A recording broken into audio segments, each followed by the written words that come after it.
My self doctor Mahesh Kumar Paliwal, assistant professor in chemistry, government girls college Chomu. बच्चों, आज हम BSc part second के जो इलेक्ट्रोकेमिस्ट्री फर्स्ट है उसका नेक्स्ट टॉपिक स्टार्ट करने जा रहे हैं।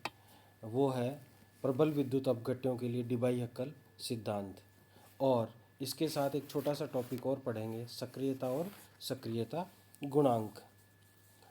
प्रबल विद्युत अपघट्यों के लिए डिबाई-हक्कल सिद्धांत पढ़ने से पहले थोड़ा सा मैं आपको बता दूं कि हमने पहले दुर्बल विद्युत अपघट्यों के व्यवहार की व्याख्या करने के लिए हमने जो है ओस्टवाल्ड के तन्यता नियम समझाया था, और अरेनियस का विद्युत अपघटनी वियोजन का सिद्धांत हमने बताया था। तो ये सब बताने के बाद हम अब बात करते हैं प्रबल विद्युत अपघट्यों के लिए। मैंने पहले भी आपको बताया है कि प्रबल विद्युत अपघट्य वे होते हैं जो आयनित तो प्रत्येक सांद्रता पर होते हैं, यानी कि वह आयंस के रूप में रहते हैं, परंतु वियोजित वे नहीं होते।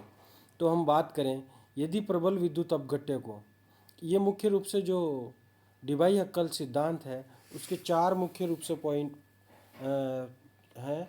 वैसे अपन इसको पांच मुख्य रूप से 5 पॉइंटों में इसको विभक्त कर सकते हैं, जिसमें उसकी पोस्टुलेट्स आ जाती हैं या उसने क्या कहा है, और एक डिबाई-हक्कल-ऑन-सागर इक्वेशन क्या है, और फिर डिबाई-हक्कल-ऑन-सागर इक्वेशन का वेरिफिकेशन क्या है। इस प्रकार से अपन इसको अलग अलग भागों में बांट सकते हैं। तो 3 पॉइंट मुख्य रूप से इसके जो हैं वो तो यूँ मानिए कि इसकी थ्योरेटिकल पार्ट है, चौथा जो है वो इसका इक्वेशन है, और पांचवा जो पार्ट है वो इसका वेरिफिकेशन है। तो हम बात करते हैं पहली क्या बात है, यदि प्रबल विद्युत अपघट्यों को विलायक में घोलते हैं, यदि प्रबल विद्युत अपघट्यों को अपन विलायक में घोलते हैं तो क्या होता है, उसके आयन अलग अलग होकर वियोजित हो जाते हैं, अर्थात वे विपरीत आवेशित इलेक्ट्रॉनों की ओर अभिगमन के लिए मुक्त होते हैं। यदि विलयन की सांद्रता अधिक हो और विलायक का डाई इलेक्ट्रिक स्थिरांक का मान कम हो तो ऐसी स्थिति में विपरीत आवेशित आयन एक दूसरे की ओर आकर्षित होकर आयनिक युग्म, आयनिक डबलेट्स बना लेते हैं। विपरीत आवेशित आयनों के मध्य ये आकर्षण बल अंतर आयनिक आकर्षण बल कहलाता है। विलयन सांद्र होने की स्थिति में विपरीत आवेशित आयनों के मध्य दूरी कम होगी, जिससे अंतर आयनिक बलों में वृद्धि अधिक होगी और विलयन की चालकता कम होगी। मतलब मुख्य रूप से हम ये कह सकते हैं कि ये प्रबल विद्युत अपघट्य को अगर विलायक में घोलते हैं तो मुख्य रूप से 2 फैक्टर उस पर काम करते हैं। क्या काम करते हैं? डाई इलेक्ट्रिक कांस्टेंट अगर ज़्यादा कम होता है, डाई इलेक्ट्रिक कांस्टेंट का मतलब ये होता है कि विलायक का किसी आवेश को निरावेशित करने की जो क्षमता होती है वही डाई इलेक्ट्रिक स्थिरांक कहलाती है। तो डाई इलेक्ट्रिक स्थिरांक अगर कम होगा तो वह निरावेशित कम होगा, निरावेशित कम होगा तो जो उसके पास विपरीत आवेशित आयन है, जैसे KCl है, K+Cl, ये दोनों एक दूसरे को अट्रैक्ट करेंगे तो विपरीत आवेशित इलेक्ट्रॉनों की ओर अभिगमन कम कर पाएंगे तो चालकता का मान भी कम होगा। तो मोटे मोटे रूप से हम ये कह सकते हैं कि अगर डाइलेक्ट्रिक कांस्टेंट ज़्यादा होता है तो वियोजन का मान भी अधिक होगा, और डाइलेक्ट्रिक कांस्टेंट का मान अगर कम है तो वियोजन का मान भी कम होगा। और वियोजन डाइलेक्ट्रिक कांस्टेंट का मान अगर कम है तो अंतराण्विक आकर्षण बल जो है वह अधिक होंगे तो जो है वो चालकता का मान कम हो जाएगा। यानी कि डाइलेक्ट्रिक कांस्टेंट के मान कम होने के कारण से वियोजन अधिक होगा तो चालकता का मान भी अधिक होगा, यानी कि अंतर आणविक या अंतर आयनिक आकर्षण बल कम होंगे। एक बात स्पष्ट हो गई। दूसरी बात हम ये कह सकते हैं, क्या कह सकते हैं, कि प्रबल विद्युत अपघट्यों की मोलर चालकताओं के मानों में तनुता में वृद्धि के साथ वृद्धि होती है। क्यों होती है वृद्धि? क्योंकि वे जो प्रबल विद्युत अपघट्य मैंने पहले ही बताया है, आयनिक अवस्था में तो यानी आयनीकरण तो उनका पहले से ही होता है, परंतु वे जो है आयनिक जैसे ही डाइल्यूशन करेंगे तो वह आयनिक न होकर वियोजित होने लगेंगे तो वे जो है विपरीत आवेशित इलेक्ट्रोडों की ओर अधिक गमन करने लगेंगे। मतलब सिंपल सी बात यह है कि प्रबल विद्युत अपघट्य आयनिक उनका आयनन तो प्रत्येक सांद्रता पर होता है, परंतु जैसे जैसे हम तनुता बढ़ाते हैं यानी डाइल्यूशन करते हैं, यानी कि विलायक का और अधिक ऐड करते हैं, तो वो जो है वियोजित होने लगते हैं और विपरीत आवेशित इलेक्ट्रोडों की ओर अभिगमन अधिक करने लगते हैं। अब देखिए, ये बात तो हो गई इनकी कि कैसे प्रबल विद्युत अपघट्यों के का आयनन होता है और वियोजन होता है, और उसकी सांद्रता डाइलेक्ट्रिक कांस्टेंट जो है उन पे उनका विपरीत आवेशित इलेक्ट्रोडों की ओर अभिगमन पर क्या प्रभाव पड़ता है। अब देखिए, जब अभिगमन करते हैं तो उन पर मुख्य रूप से तीन कारक जो हैं उनकी गति को नियंत्रित करते हैं, या उनकी यूं कहिए कि उनकी गति को कम करते हैं। जब आयन जो हैं वे विपरीत आवेशित इलेक्ट्रोडों की तरफ अभिगमन, कैटायन अगर जो है वह कैथोड की तरफ अभिगमन करते हैं, एनाइन जो है वो एनोड की और अभिगमन करते हैं, तो उन पर जो है उन पर उनके मूवमेंट पर, उनकी गति पर तीन कारक और प्रभाव डालते हैं। वे कारक हैं, पहला है असममिति प्रभाव और शीतलन प्रभाव, दूसरा है इलेक्ट्रोफोरेटिक प्रभाव, और तीसरा है शांता का प्रभाव।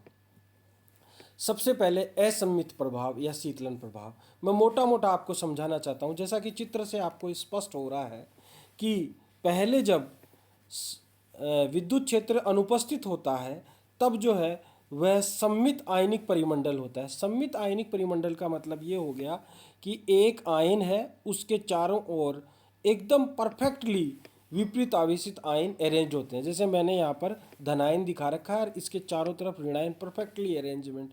इसी प्रकार एक ऋणायन के चारों ओर जो है वो परफेक्टली या सिमेट्रिकली जो है वे धनायन व्यवस्थित होते हैं।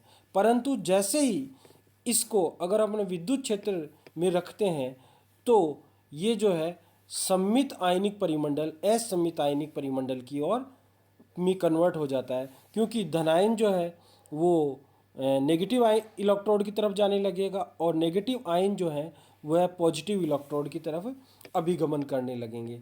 तो इसमें क्या होता है कि फिर इनके चारों ओर जो परिमंडल है वो असममित हो जाता है। अब असममित परिमंडल को पुनः सम्मित होने में कुछ समय लगता है। ये जो समय होता है ये रिलैक्सेशन टाइम कहलाता है, विश्रांति काल होता है। अतः इस इलेक्ट्रोस्टैटिक अट्रैक्शन के कारण से आयनों की गति कुछ कम हो जाती है, और यही प्रभाव जो है वह रिलैक्सेशन प्रभाव कहलाता है, एसिमेट्रिक इफेक्ट कहलाता है। यानी कि हम बात करते हैं कि क्या है, विद्युत अपघट्य के विलयन में एक आयन अपने विपरीत आवेशित आयनों द्वारा घिरा रहता है, और जब सब और समान आकर्षण बल के कारण वह सममित अवस्था में होता है, जैसा चित्र ए में दिखाया गया है। अब यदि इस विलयन पर विद्युत विभव को लगाया जाता है तो आयन इलेक्ट्रोडों की ओर गमन करेंगे। इस प्रयास में आयन अपने आयनिक परिमंडल के साथ सामंजस्य नहीं रख पाता, वह आयन के चारों ओर का आयनी परिमंडल असम्मित हो जाता है, जैसा चित्र बी में दिखाया गया है। इस आयनी परिमंडल को आयन के साथ पुनः समायोजित करने में आयनी परिमंडल को कुछ समय की आवश्यकता होती है, उसे विश्रांति काल कहते हैं। इसके परिणाम स्वरूप गति करते हुए आयन के पीछे विपरीत आवेशित संचित हो जाता है, जो स्थिर वैद्युत आकर्षण के कारण आयन की गति को कम करने का प्रयत्न करता है। आयनों की गति को कम करने वाले इस प्रभाव को शीतलन प्रभाव या असम्मित प्रभाव कहते हैं। अब जो दूसरा प्रभाव आता है वह है इलेक्ट्रोफोरेटिक प्रभाव। ये इलेक्ट्रोफोरेटिक प्रभाव जो है बेसिकली विलायक का प्रभाव होता है। विलायक का क्या प्रभाव होता है कि जब आयन विपरीत आवेशित इलेक्ट्रोडों की तरफ अभिगमन करते हैं तब उनके चारों ओर, एक आयन के चारों ओर विलायक के अणु व्यवस्थित होते हैं, दूसरे आयन के चारों ओर भी विलायक के अणु व्यवस्थित होते हैं। आपने फर्स्ट ईयर में इनऑर्गेनिक में पढ़ा होगा कि NaCl को जब वाटर में डिजोल्व करते हैं तो Na जो है वह प्लस होने के कारण से ऑक्सीजन की तरफ से वाटर, ऑक्सीजन की तरफ से बॉन्ड बनाकर वाटर से गिर जाता है। Cl जो है माइनस होते हुए हाइड्रोजन से जुड़कर एक वाटर का परिमंडल बना लेता है। यानी कि Na भी जल के अणु द्वारा घिरा होता है और Cl भी जल के अणु द्वारा घिरा रहता है। जब ये अपने विपरीत आवेशित इलेक्ट्रोडों की तरफ गमन करते हैं तो इनके साथ साथ विलायक के अणु भी गति करते हैं। अब विपरीत आवेशित इलेक्ट्रोडों की तरफ विलायक के अणुओं की दो लहर चलती हैं, यानी कि दो धाराएं चलती हैं, स्ट्रीम्स चलती हैं। ये एक स्ट्रीम दूसरे स्ट्रीम का विरोध करते हैं, जिससे आयन जो है उसकी गति कम हो जाती है। यही प्रभाव क्या कहलाता है? इलेक्ट्रोफोरेटिक प्रभाव कहलाता है। और तीसरा प्रभाव आता है श्यानता का प्रभाव। विलायक की अगर श्यानता अधिक होगी, श्यानता का मतलब द्रव्य के बहने में जो विरोध होता है उसे श्यानता कहते हैं। अगर गाढ़ा होगा तो आयन की मूवमेंट जो है, यानी कि श्यानता अधिक होगी तो आयन का मूवमेंट कम होगा। जैसे शहद में या कीचड़ में मूवमेंट करना पानी में मूवमेंट करने के बजाय कठोर होता है या कठिन होता है या स्लो होता है, यूँ कह दें। ठीक उसी प्रकार से अगर श्यानता का मान, विलायक की श्यानता का मान अधिक होगा तो आयंस का मूवमेंट भी कम होगा। ठीक है, और उसके कारण से भी चालकता का मान कम हो जाता है। तो जब आयन विपरीत आवेशित इलेक्ट्रोडों की तरफ गमन करता है तो ये मुख्य रूप से तीन जो कारक हैं, एसिमेट्रिक इफेक्ट या रिलैक्सेशन इफेक्ट, दूसरा है इलेक्ट्रोफोरेटिक इफेक्ट और तीसरा है विस्कस इफेक्ट या श्यानता का प्रभाव, ये उसकी गति को कम करता है, जिसके कारण से चालकता का मान भी कम होता है। अब जो चौथी बात आती है डिबाई हक्कल थ्योरी में, जो स्ट्रॉन्ग इलेक्ट्रोलाइट के दी गई है, वो है क्या है? डिबाई हक्कल ने उपरोक्त तीनों कारकों को सम्मिलित करते हुए चालकता के लिए एक समीकरण दिया, जिसे डिबाई हक्कल व ऑनसागर समीकरण कहते हैं, जिसका रूप निम्न है। और याद रखिए, ये जो समीकरण दिया गया है वो एक एक संयोजी विद्युत अपघट्य जैसे KCl है, NaCl है आदि के लिए दिया गया है। तो वो क्या है? Lambda M is equal to lambda M infinity minus 82.4 बटावा ईटा आर टी का हाफ नीटा plus 8.20 into 10⁵ lambda M infinity upon eta R T का 3/2 इंटू √c, जहाँ पर ईटा आर जो है वह है विलायक या माध्यम का डाई इलेक्ट्रिक स्थिरांक, नीटा जो है वह है माध्यम विलायक का शांता गुणांक, टी जो है वो परम ताप है और सी जो है विलयन की सांद्रता मोल प्रति लीटर में है। दिए गए ताप व विलायक पर उपरोक्त समीकरण का संक्षिप्त रूप निम्न प्रकार से भी प्रदर्शित किया जा सकता है। Lambda M is equal to lambda M infinity minus a plus b lambda M infinity into √c, जहाँ पर a व b दो डिबाई हक्कल ऑनसागर स्थिरांक है और उनका मान जो है वह ऊपर वाली समीकरण से अपन देख सकते हैं 82.4 अपॉन ईटा आर टी का हाफ नीटा, और b की वैल्यू जो है वो 8.20 into 10⁵ upon eta R T का 3/2 हो जाएगा। इस प्रकार से अपन कह सकते हैं। अब जो पांचवा पॉइंट मैंने आपको पहले ही बताया है, डिबाई हक्कल ऑनसागर समीकरण का सत्यापन। सत्यापन का मतलब ये है कि अपन अगर लैम्डा ओ एम और √c में ग्राफ प्लॉट करें तो हमारे पास वो स्ट्रेट लाइन ग्राफ आना चाहिए। तो इसका मतलब ये थ्योरी ठीक है। अब देखिए हमारे पास जो है वो डिबाई हक्कल ऑनसागर समीकरण का सत्यापन है। जल के लिए 25 डिग्री सेंटीग्रेड पर A व B के मान क्रमशः 60.2 व 0.229 प्राप्त होते हैं। अतः यदि जल विलायक हो तो हमारे पास जो डिबाई हक्कल ऑनसागर समीकरण होगी वो होगी लैम्डा एम बराबर lambda M infinity minus 60.2 plus 0.229 lambda M infinity into √c। अब देखिए, यदि समीकरण सही है तो लैम्डा एम व √c के बीच ग्राफ खींचने पर एक सीधी रेखा प्राप्त होनी चाहिए, जिसके लिए स्लोप का मान जो है वो 60.2 प्लस 0.229 लैम्डा एम इन्फिनिटी के बराबर हो तथा इंटरसेप्ट का मान या अंतःखंड का मान लैम्डा एम इन्फिनिटी के बराबर हो, तो जो है हमारा डिबाई हक्कल ऑनसागर समीकरण ठीक है।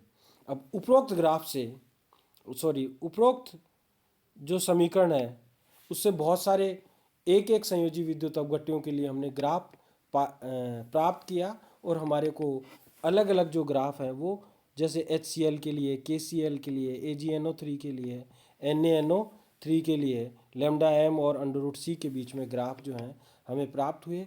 और वो जो ग्राफ हैं वो स्ट्रेट लाइन ग्राफ हुए जैसा आपको दिख रहा है। इसका मतलब जो समीकरण है वह सही है। और यहाँ पर जो सांद्रता का मान जो रखा गया है वो 0.02 m रखा था। अब देखिए अनंत अनुता पर सांद्रता का मान लगभग शून्य हो जाता है।